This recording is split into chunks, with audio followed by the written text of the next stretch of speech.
Alright, so we're going to be taking all this off today. So we're going to be taking the cam angle sensor off right now. So first you got to just mark off where exactly it is. Don't know how, because I'm going to have to degree the cam again anyway, but yeah, it looks like they're basically in the middle. But yeah, we'll just mark it out and then undo these three, take it out. Alright, so we're going to be taking off this pulley right here. Just 4 bolts. It will become loose. That's the water pump pulley. Yeah, so water pump pulley, take that off. Done. And this is the camshaft. Back, what do you call it? Cam angle sensor, that's the one. Yep, so that's a cam angle sensor there, 3 bolts there that holds that in. They are all sort of in the middle. I've marked out where they are. So, easy. Comes off now. Little wiggle. That'll come off just fine. Looks good. Nice half moon. Alright, now we're going to take the upper timing belt cover off. Just all these bolts here. Take this off.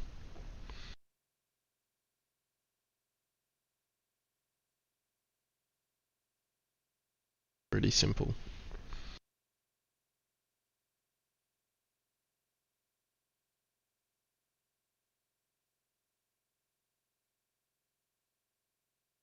Alright, we're going to take these out.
Okay, yes, it's Glenn, the open mechanic. I'm just bringing back. I think he must have run with it.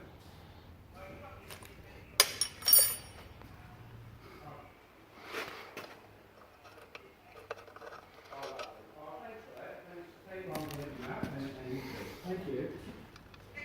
Okay, bye now. Alright, now front timing cover come off. Just like that. Nice and simple. Moving on to the top of the engine now. We're going to start looking at the ignition. These are all the bolts here for the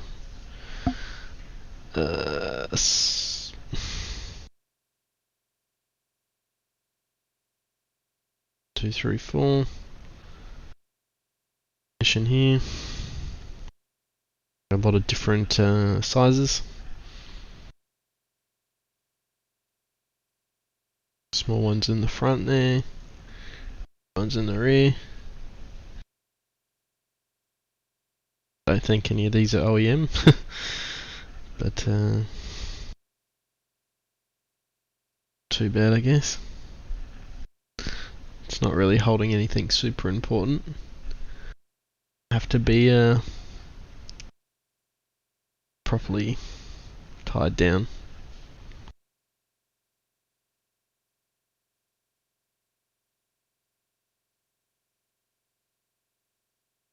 The last one coming up now. Last couple bolts now. Just a handful of screws. I've labelled them 4, 3, 2, 1. 1 being at the front of the engine, where the timing is. Taking them out one by one now. Ignition. Spark plug down there. That's number 4. Number 3. See how it's orientated. It's back. Number 2 aims towards the front. Number 1 also aimed towards the front. So it's pretty easy to tell which one's which.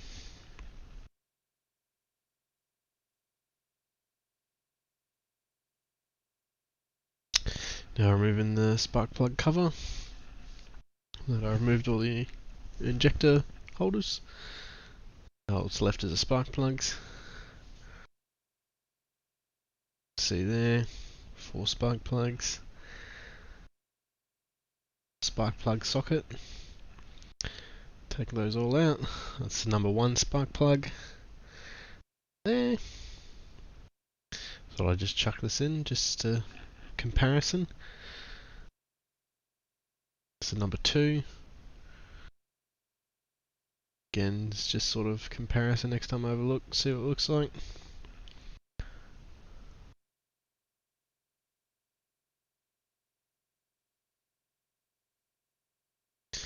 Number 3. They're pretty much all the same. Not a hell of a lot of difference between them.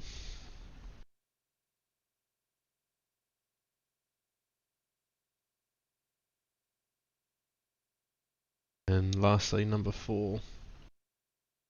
Just like that.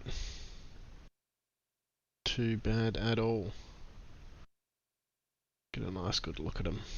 Nice and dirty. Yeah,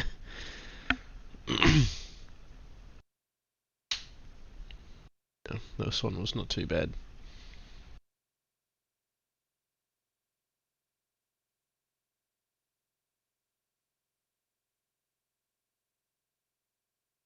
Alright, now I've put those back in because it's actually easier to get the crank bolt out with all the spark plugs in.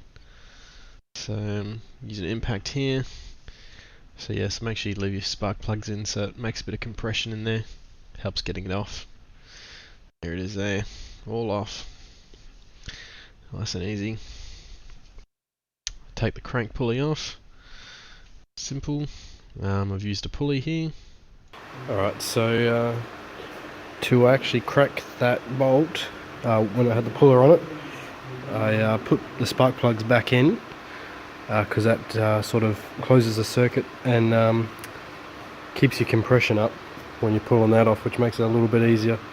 So yeah, did that and that helped. Increases the resistance, and so the engine doesn't just spin around and the bolt will actually crack off and come off. Yeah, so here's the puller I used here. Pretty simple, sort of 2-legged puller. Just sort of slots in there, either side, both of them. That goes around the crank pulley, and then it just sort of, you screw it in like that, and then it'll slowly pull it off. Pretty good little tool. Probably wouldn't have been able to get this off without it. So definitely worthwhile knowing to use the puller for it. Very simple but effective tool. Okay, all done.